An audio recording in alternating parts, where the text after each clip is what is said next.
Hey y'all, welcome back to my channel. Today we're going to do some French onion pork chops. You need to preheat your oven to 350 degrees. And I went ahead and got the pork chops all on a line full pan. I sprayed it. These are boneless chops, and you're going to want to get the bigger pack of chops that's got about 10 pork chops or so in it. I think this is 3, 6, 7, 8, 9, 10, 11, 12, 13, 14. It's either that or get even smaller. So anyway, we're going to season these real quick. I've got some garlic salt, pepper, and onion powder is what we're going to season with. I'm just going to season one side. You can do both if you prefer, but I didn't want to have to touch this again. Okay. That's the onion powder. I'm going to put that in my hand. It's kind of sprinkle it along.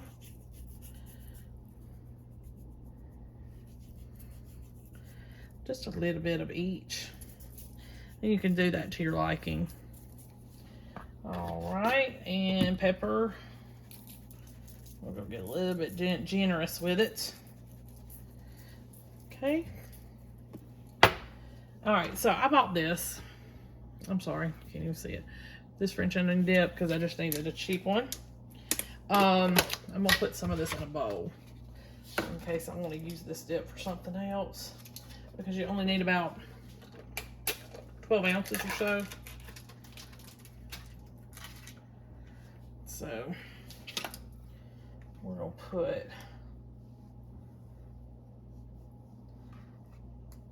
a good amount of this in here to put on these. Most people use Dean's, but I was like, you know what? We're just gonna use some cheap stuff. I'm sure it's just as good, but you can do either. Or if you even find another brand, I'm gonna do about a teaspoon per each one. See if that's enough.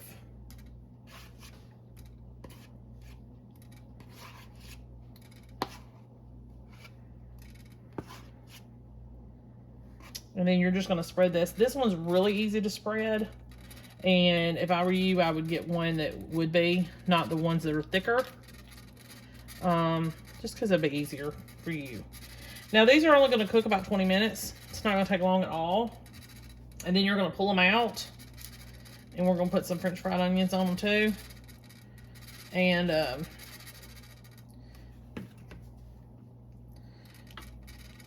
you know, so you're not gonna be quite done, but it's pretty much done. Real easy recipe. Just going back over everything now, make sure they're all covered and good. And I've still got some more of this. So 12 ounces. So you could probably get by with one of the smaller things of dip. Alrighty. Okay. Now, another thing, some cheddar cheese. So this really only has 1, 2, 3, 4 ingredients. We don't ever count the, won't ever count the condiments. So we're gonna count the dip in this one.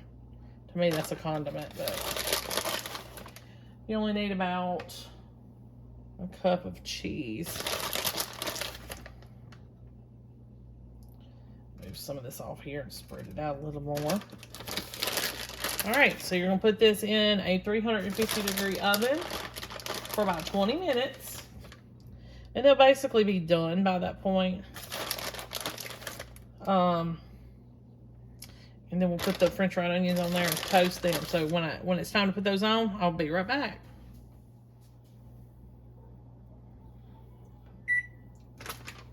Hey y'all. So after 20 minutes, take them out. There's going to be a lot of liquid. That's why I just went ahead and put them on my cookie sheet here, or my baking sheet. You're going to sprinkle these with some French fried onions. Put them back in for about 5 minutes so that the onions can toast, and they'll be done. So I'm going to get all this finished, stick it back in the oven, and then show you the finished products. Really quick, easy, and simple.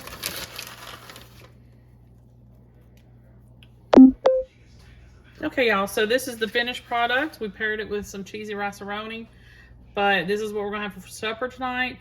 You can also add a vegetable, maybe a roll. That would be good too. But this is gonna be full flavor and it's minimal ingredients. Make sure you like and subscribe. I'll see you next time. Hey y'all, welcome back to my channel. Today we are gonna make an oven recipe. This is called Texas Trash Chicken. So it's basically a Mexican type dish, and it's got several little steps. So try to follow along with me. I'm gonna do the best I can. You're gonna go ahead and preheat your oven to 400 degrees. You need an 8-ounce thing of cream cheese softened. You need a 1/4 cup of enchilada sauce. You can use red or green. So I'm gonna do green, of course. And I did a 1/4 cup. You're gonna need some green chilies. And then I chopped up some green onions. We're gonna do about half of those. And save the rest. Need a cup of Colby Jack. Now, chicken breast, you're only supposed to use 4. I took mine and sliced them thinly, so I'm going to be using more than that. And you're going to need about a tablespoon of this taco seasoning, and I had to reserve a teaspoon of it for at the end, and I've already set that aside. All right, so it's a little bit complicated. I'm going to try to get through it. All right, stir all this up. We're going to mix this until it's well combined, then we're going to set it aside.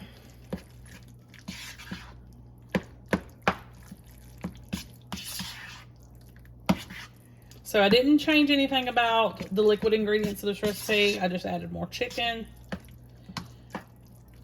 just so there'd be enough for my family.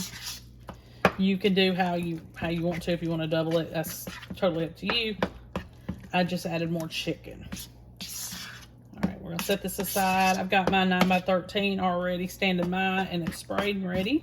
Make sure this is good and combined. Let's set this aside and we'll start on the next step.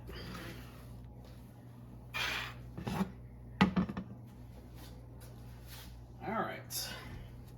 You're gonna take the rest of your enchilada sauce. There's a 10-ounce can. And you're gonna pour it in the bottom. And hopefully, I was supposed to do that. All right, now, you needed some refried beans. I got fat-free, and I only need half of a can. So what we're gonna do is we're gonna just kind of dollop it. Let me get another spoon all over the baking dish the best that we can. This stuff's not easy to work with.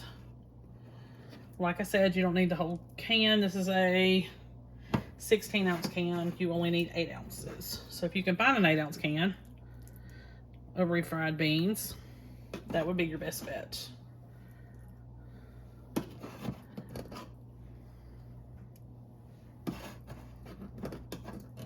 So I'm just going to keep dolloping until I've used half a can.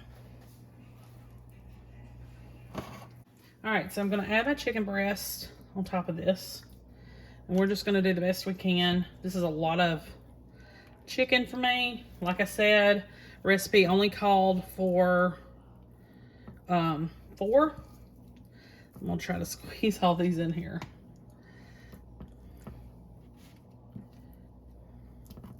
Just doing the best we can, because I want to have a little bit of leftovers and I want to have enough for everybody. All right, so it's going to be a tight fit, but it's going to work hopefully. All right, so I've already set aside 1 teaspoon of taco seasoning, like I said, but we are going to season this chicken with the remaining.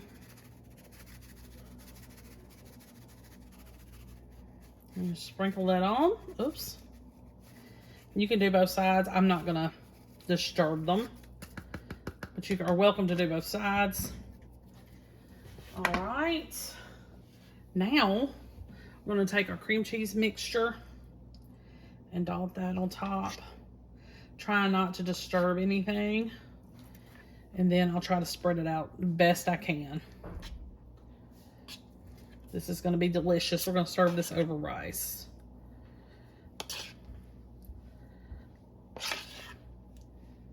My husband doesn't like cream cheese, so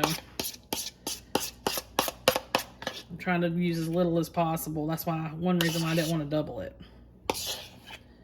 All right. Make sure we get all of that out because we're going to need every last bit. All right. And then we're going to just try to spread the best we can. Doesn't have to be perfect. Just doing the best we can. Like I said, because I added too much chicken, but I did that on purpose. Okay. Now, clean my hands.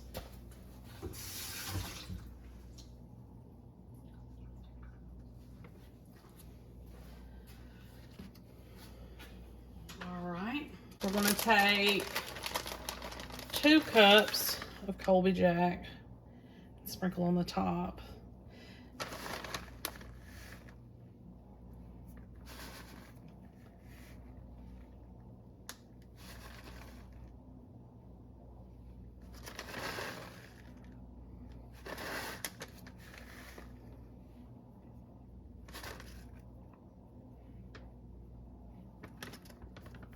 All right, and then you're going to take your remaining little bit of taco seasoning and sprinkle that over that. All right, so you're going to bake this uncovered for 20 to 30 minutes. If it's not done, you can cover with foil and cook it a few more minutes, but try to be careful. Your chicken will dry out. So 30 minutes, uncovered, 400 degrees, and I'll see you back here this afternoon. Okay, y'all, here's the finished product. It did great. Because I overstuffed the baking dish, I just added about 10 or 15 minutes to the baking time to make sure that the chicken got done. It did great, and it's gonna make a sauce that you can kind of, or gravy, however you want to say, for you to pour over your rice too. So smells fantastic, and I paired it with some corn. Make sure you like and subscribe. I'll see you next time.